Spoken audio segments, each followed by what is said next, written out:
तो एवरीवन, नमस्कार दोस्तों। आज देखिए पढ़ेंगे लुसेंट। एक किताब है, जान रहे हैं, इससे हर एग्जाम में क्वेश्चन पूछे जाते हैं। वो लुसेंट करवाएंगे, लुसेंट का आज करवाएंगे पार्ट 1 आपको इतिहास आने की हिस्ट्री के बारे में। आज तो स्टार्ट करते हैं टॉपिक। तो बिल्कुल ध्यान से मेरी बातों को सुनना है, पूरा डीपली पढ़ाएंगे आपको। जो एमसीक्यू नहीं, ये जो डीपली पढ़ लीजिएगा तो आपको आराम से एक क्वेश्चन 4 ऑप्शन जो एग्जाम में आते हैं आप अपने तरीके से कर सकते हैं। देखिए हम आते हैं, फर्स्ट टॉपिक आपका है इतिहास। देखिए पढ़ेंगे हम लोग भारत का इतिहास के बारे में। वीडियो को लाइक अवश्य कर दीजिएगा। देखिए भारत का इतिहास है, उत्तर में हिमालय से लेकर दक्षिण में समुद्र तक फैला यह उपमहाद्वीप भारतवर्ष के नाम से ज्ञात है, मतलब जाना जाता है, जिसे महाकाव्य तथा पुराणों में भारतवर्ष अर्थात भरत का देश तथा यहाँ के निवासियों को भारतीय अर्थात भारत की संतान कहा गया है। देखिए बहुत महत्वपूर्ण है, डीपली में पढ़ेंगे हम लोग। यूनानियों ने भारत को इंडिया तथा मध्यकालीन मुस्लिम इतिहासकारों ने हिंद अथवा हिंदुस्तान के नाम से संबोधित किया गया है, बताया गया है किसको, भारत देश को। देखिए भारतीय इतिहास को अध्ययन की सुविधा के लिए 3 भागों में बांटा गया है। क्या क्या आपका, प्राचीन भारत यानी कि कह सकते हैं आपको ओल्ड भारत है ना, यानी कि ओल्ड इंडिया सबसे प्राचीन काल में। फिर है मध्यकालीन भारत यानी कि बीच में, एवं आधुनिक भारत यानी कि मॉडर्न इंडिया। सबसे पहले पढ़ेंगे हम लोग आज प्राचीन भारत के बारे में। देखिए प्राचीन भारतीय इतिहास का क्या देखिए स्रोत है। प्राचीन भारतीय इतिहास के विषय में जानकारी मुख्यतः 4 स्रोतों से प्राप्त होती है। किससे? 4 स्रोत से प्राप्त होती है। देखिए फर्स्ट आपका है धर्म ग्रंथ, सेकंड है ऐतिहासिक ग्रंथ, थर्ड है विदेशियों का विवरण और फोर्थ है पुरातत्व संबंधी साक्ष्य।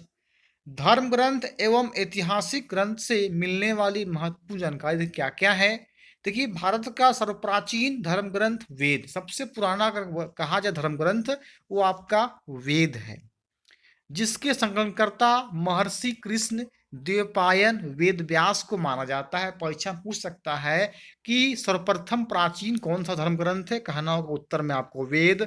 किसने किया है? द्वैपायन वेद व्यास को माना जाता है। अब देखिएगा वेद 4 प्रकार के हैं, कौन कौन?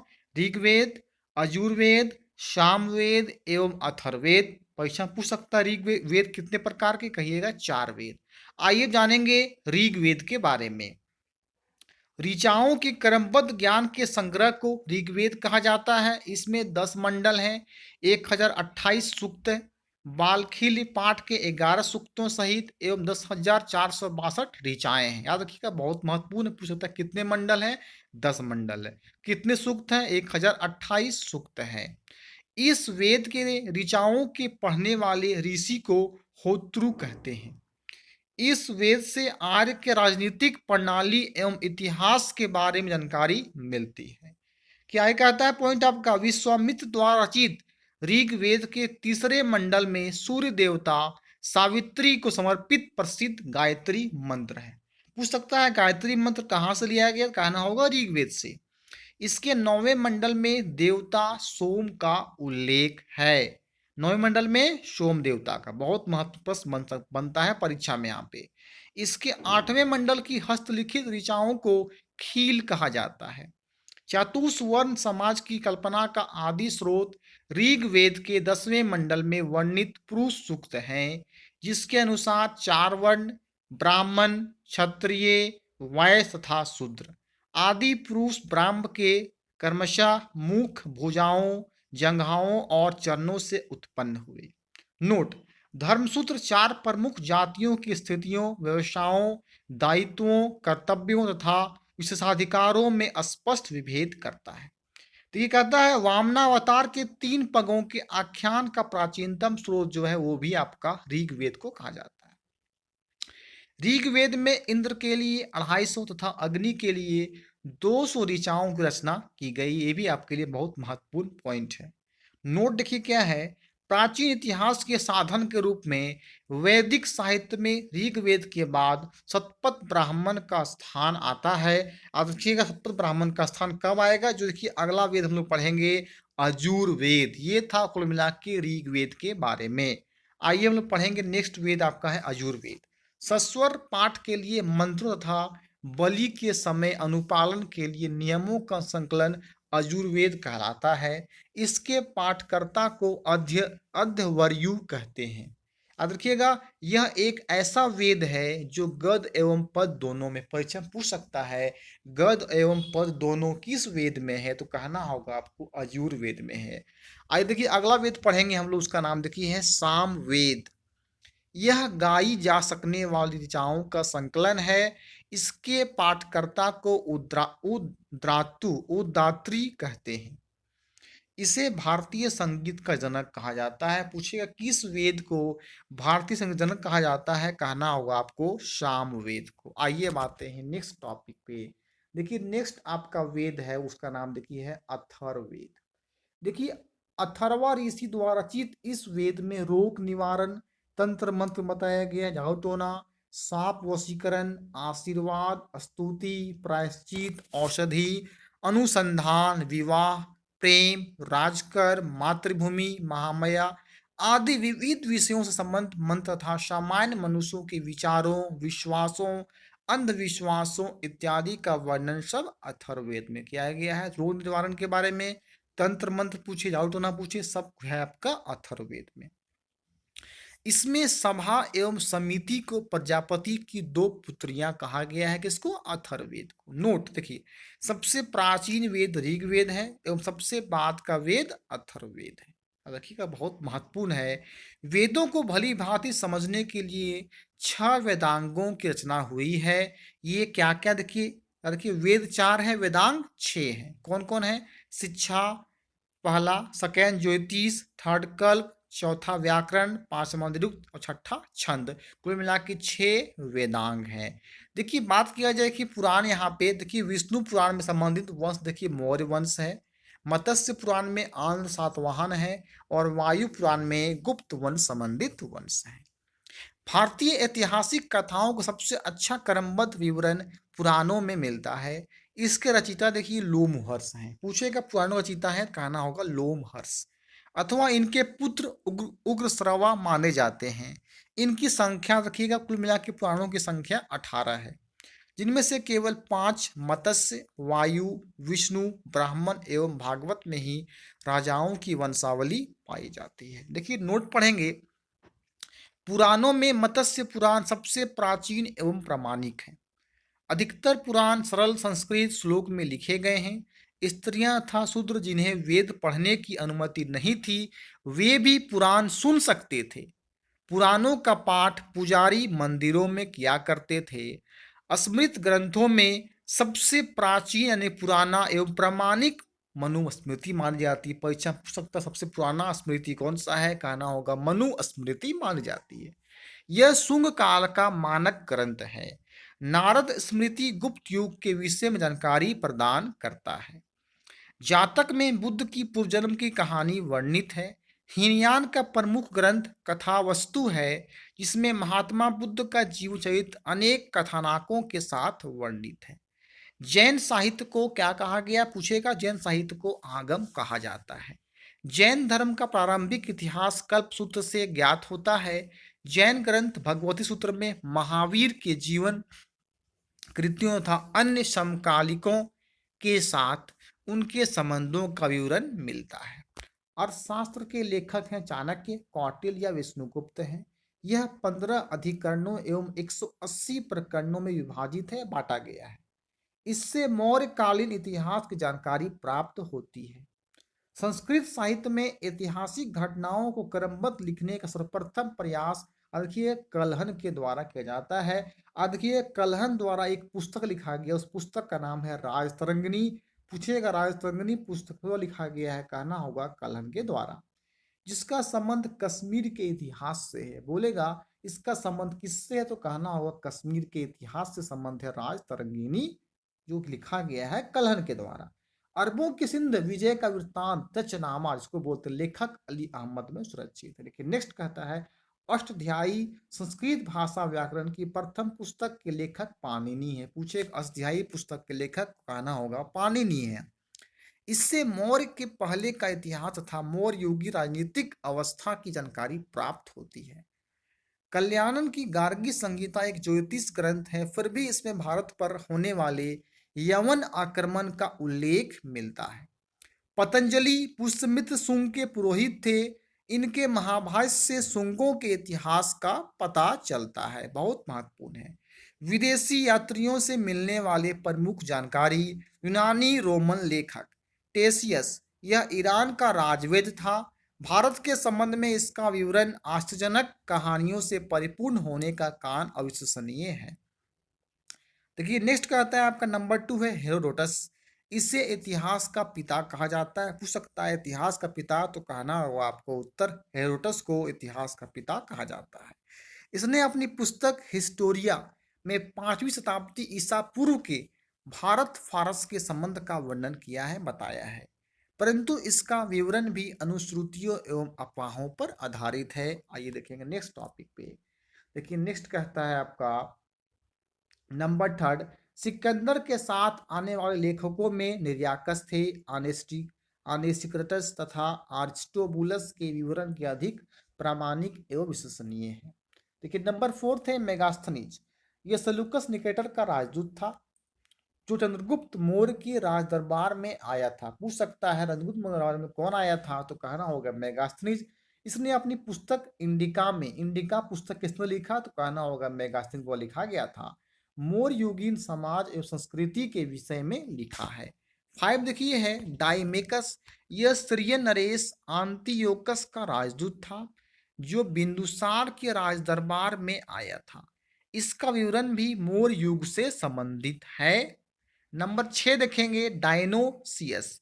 यह मिस्र नरेश टॉलमी फिलेडेल्फस का राजदूत था जो अशोक के राज दरबार में आया था। नंबर 7 है टॉलमी। इसने दूसरी शताब्दी में भारत का भूगोल नामक पुस्तक किसने लिखी, तो कहना होगा टॉलमी के द्वारा लिखा गया था भारत का भूगोल पुस्तक। नंबर 8 है प्लिनी। इसने प्रथम शताब्दी में नेचुरल हिस्ट्री नामक पुस्तक लिखी। इसमें भारतीय पशुओं, पेड़ पौधों, खनिज पदार्थों आदि के बारे में विवरण मिलता है। नंबर 9 है पेलस ऑफ द एरिथ्रियन सी। इस पुस्तक के लेखक के बारे में जानकारी नहीं है। यह लेखक करीब 80 ईस्वी में हिंद महासागर की यात्रा पर आया था। इसने उस समय के भारत के बंदरगाहों तथा व्यापारिक वस्तुओं के बारे में जानकारी दी है। देखिए बी है चीनी लेखक। देखिए पहला है फाहियान। यह चीनी यात्री गुप्त नरेश चंद्रगुप्त द्वितीय दरबार में आया था। इसने अपने विवरण में मध्य प्रदेश के समाज एवं संस्कृति के बारे में वर्णन किया है। किसने, फाहियान ने। एक कौन यात्री था, चीनी यात्री था, रखिएगा। इसने मध्य प्रदेश की जनता को सुखी एवं समृद्ध बताया है, फाहियान ने। नंबर 2 है संगयुगन। यह 518 ईस्वी में भारत आया। इसने अपने 3 वर्षों की यात्रा में बौद्ध धर्म की प्राप्तियां एकत्रित की, जमा की। नंबर 3 की ह्वेनसांग बहुत महत्वपूर्ण है। यह हर्षवर्धन के शासनकाल में भारत आया था। पूछे किसका शासनकाल में भारत आया था, कहना होगा हर्षवर्धन के शासनकाल में ह्वेनसांग भारत आया था। ह्वेनसांग 629 ईस्वी में चीन से भारतवर्ष के लिए प्रस्थान किया और लगभग 1 वर्ष की यात्रा के बाद सर्वप्रथम वह भारतीय राज्य कपिसा पहुंचा। भारत में 15 वर्षों तक ठहर कर 645 ईस्वी में चीन लौट गया। वह बिहार में नालंदा जिला स्थित नालंदा विश्वविद्यालय में अध्ययन करने तथा भारत से बौद्ध ग्रंथों को एकत्र कर ले जाने के लिए आया था। कौन, ह्वेनसांग। इसका ब्राह्मण वृत्तांत सीयूकी नाम से प्रसिद्ध है जिसमें 138 देशों का विवरण मिलता है, डिटेल्स दिखाया जाता है। इसने हर्षवर्धन समाज, धर्म तथा राजनीति के बारे में वर्णन किया है। किसने, ह्वेनसांग ने। इसके अनुसार सिंध का राजा शूद्र था। नोट देखिए क्या है, ह्वेनसांग के अध्ययन के समय नालंदा विश्वविद्यालय कुलपति आचार्य शिलभद्र थे। अब देखिए नेक्स्ट है नंबर 4 आपका इत्सिंग। यह 7वीं शताब्दी के अंत में भारत आया। इसने अपने विवरण में नालंदा विश्वविद्यालय, विक्रमशिला विश्वविद्यालय तथा अपने समय के भारत का वर्णन किया है इत्सिंग ने। नंबर 3 देखिए अरबी लेखक आए। अरबी लेखक में नंबर 1 है आपका अल बरूनी। यह महमूद गजनबी के साथ भारत आया था। अरबी में लिखी गई उनकी कृति है, नाम है किताबुल हिंद। तहकीक ए हिंद आने की कहते हैं उसे, भारत की खोज आने की किताबुल किसने लिखा, तो कहा जाएगा अल बरूनी के द्वारा लिखा गया था। बहुत अच्छा टॉपिक करवा रहे हैं फ्रेंड, डीपली में करवाएंगे। अगर आपको डेली देखना है लुसेंट्स का हर टॉपिक्स को, सब्सक्राइब करके बेल आइकन जरूर प्रेस कर दीजिएगा। आज भी इतिहासकारों के लिए एक महत्वपूर्ण स्रोत है। इसमें राजपूत कालीन समाज, धर्म, रीति रिवाज, राजनीति आदि पर सुंदर प्रकाश डाला गया है। अन्य लेखक देखिए आपका है तारानाथ। यह एक तिब्बती लेखक था। इसने कम्ब्यूट तथा तम्ब्यूट नामक ग्रंथ की रचना की। इनसे भारतीय इतिहास के बारे में जानकारी मिलती है। नंबर 2 है मार्को पोलो। यह 3वीं शताब्दी के अंत में पांड्य देश की यात्रा पर आया था। इसका विवरण पांड्य इतिहास के अध्ययन के लिए उपयोगी है। नेक्स्ट है पुरातत्व संबंधी साक्ष्य से मिलने वाली जानकारी। 1400 ईस्वी पूर्व के अभिलेख बोगाज कोई एशिया माइनर से बौद्धिक देवता थे मित्र, वरुण, इंद्र और नासत्य अश्विनी कुमार के नाम मिलते हैं। आइए देखिएगा नेक्स्ट टॉपिक आपका देखिए। नेक्स्ट कहता है मध्य भारत में भागवत धर्म विकसित होने का प्रमाण यवन राजदूत हेलियोडोरस के वेशनगर विदेशी गरुड़ स्तंभ लेख से प्राप्त होता है। अब देखिए सर्वप्रथम भारतवर्ष का जिक्र हाथी गुम्फा अभिलेख में है। देखिए कुछ महत्वपूर्ण अभिलेख आइए जानते हैं उनके बारे में। देखिए अभिलेख है हाथी गुम्फा अभिलेख, तिथि रहित अभिलेख है। इसके शासक थे आपका कलिंग राज खारवेल। पूछ सकता है अभिलेख जो हाथी गुम्फा कहना होगा कलिंग राज, यहाँ पे हो जाएगा खारवेल आपका। नेक्स्ट देखिए जूनागढ़ गिरनार अभ्यारण्य जी है, ये अब शासक है रुद्रदामन। नेक्स्ट आपका है नासिक अभिलेख, इसके शासक थे गौतमी बलसरी। अगला है प्रयाग स्तंभ लेख, इसके थे समुद्रगुप्त। नेक्स्ट है एहोल अभिलेख, इसके शासक थे पुलकेशिन टू। नेक्स्ट है मंदसौर अभिलेख, इसके शासक थे मालवा नरेश अशोधर्मन। नेक्स्ट है ग्वालियर अभिलेख, इसके शासक थे प्रतिहार नरेश भोज। नेक्स्ट है भित्री एवं जूनागढ़ अभिलेख, इसके शासक थे स्कंदगुप्त। और अंतिम है देवपाड़ा अभिलेख, इसके शासक हैं बंगाल शासक विजय सेन। ये बहुत महत्वपूर्ण है, पूछ सकता है अभिलेख शासक कौन थे, परीक्षा में कुछ भी एग्जाम में आ सकता है। सर्वप्रथम दुर्बीज का जानकारी देने वाला अभिलेख सोहगौरा अभिलेख है। सर्वप्रथम भारत पर होने वाले हूण आक्रमण की जानकारी भित्री स्तंभ लेख से प्राप्त होती है। सती प्रथा का पहला लिखित साक्ष्य एरन अभिलेख शासक भानुगुप्त से प्राप्त होती है। रेशम बुनकर की श्रेणियों की जानकारी मंदसौर अभिलेख से प्राप्त होती है। नोट देखिए क्या है, अभिलेखों का अध्ययन इपिग्राफी कहलाता है। पूछ सकता है अभिलेखों का अध्ययन क्या कहा जाता है, कहना होगा अभिलेखों का अध्ययन इपिग्राफी कहा जाता है, कहलाता है। कश्मीरी नवपाषाणी पुरस्थल बुर्जहोम से गर्तावास यानी गड्ढा घर का साक्ष्य मिला है।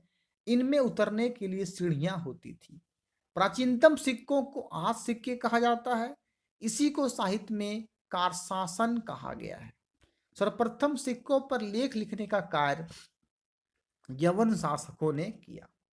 समुद्रगुप्त की वीणा बजाती हुई मुद्रा वाले सिक्कों से उसके संगीत प्रेमी होने का प्रमाण मिलता है। पूछ सकता है कि मुद्रा वाले सिक्कों में वीणा बजाते हुए किसने किया, समुद्रगुप्त ने। अरिकमेडु यानी पुद्दुचेरी के निकट से रोमन सिक्के प्राप्त हुए। आइए नेक्स्ट देखेंगे प्रागैतिहासिक काल। जिस काल में मनुष्य ने घटनाओं का कोई लिखित विवरण उद्धृत नहीं किया उसे ही प्रागैतिहासिक काल कहते हैं। देखिए समझ में आ गया आपको, मनुष्य ने घटनाओं का कोई लिखित विवरण नहीं किया था उसे प्रागैतिहासिक काल कहते हैं। मानव विकास के उस काल को इतिहास कहा जाता है जिसका विवरण लिखित रूप में उपलब्ध है। आदि ऐतिहासिक काल उस काल को कहते हैं जिस काल में लेखन कला के प्रचलन के बाद उपलब्ध लेख पढ़े नहीं जा सके हैं। ज्ञानी मानव होमोसेपियंस देखिए कहा गया है, होमोसेपियंस का प्रवेश इस धरती पर आज से लगभग 30 या 40 हजार वर्ष पूर्व हुआ है। बहुत महत्वपूर्ण प्रश्न है। पूर्व पाषाण युग के मानव की जीविका का मुख्य आधार था, रखिएगा, शिकार था। आग का आविष्कार पूरा पाषाण में हुआ एवं पहिए का नव पाषाण में। पूछ सकता है कि आग का आविष्कार कब हुआ, कहना होगा पूरा पाषाण काल में, एवं पहिए चक्का का आविष्कार नव पाषाण काल में हुआ। मनुष्य में अस्थायी निवास की प्रवृत्ति नव पाषाण काल में हुई तथा उसने सबसे पहले कुत्ता को पालतू बनाया। सबसे पहले मनुष्य ने कुत्ता को पालतू बनाया। मनुष्य ने सर्वप्रथम तांबा धातु का प्रयोग किया तथा उसके द्वारा बनाया जाने वाला प्रथम औजार कुल्हाड़ी था। देखिएगा तांबा सबसे पहले बनाया औजार कुल्हाड़ी। प्राप्ति स्थल था अतिरंबकम था। कृषि का आविष्कार नवपाषाण काल में हुआ था। अब देखिएगा, प्रागैतिहासिक अन्न उत्पादक स्थल मेहरगढ़ पश्चिमी बलूचिस्तान में अवस्थित है। कृषि के लिए अपनाई गई सबसे प्राचीन काल गेहूं एवं जौ। सबसे पहले पूछेगा कौन सा फसल था, कहना होगा गेहूं और जौ थी। पल्लावरम नामक स्थान पर प्रथम भारतीय पुरापाषाण कलाकृति की खोज हुई थी। भारत में सबसे प्राचीन नगर मोंजोडो था, सिंधी भाषा में, जिसका अर्थ होता है मृतकों को। याद रखिएगा, मोंजोडो का अर्थ होता है मृतकों का टीला। अब पढ़ेंगे नेक्स्ट वीडियो में। ये था पार्ट 1 का इतिहास का, लूसेंट्स का। रिविजन में आपको लूसेंट का कुछ पार्ट टॉपिक करवाया जाएगा बहुत डीपली में, ताकि किसी भी टाइप के क्वेश्चन वहां पे आए एग्जामिनेशन हॉल में तब कर सकेंगे। फिर मिलेंगे नेक्स्ट वीडियो में। वीडियो अच्छा लगा होगा लाइक और कमेंट जरूर कर दीजिएगा। फिर हम क्वेश्चन लेके आएंगे लूसेंट्स जीके का आपको। Okay friends, thank you. फिर मिलेंगे इस वीडियो में।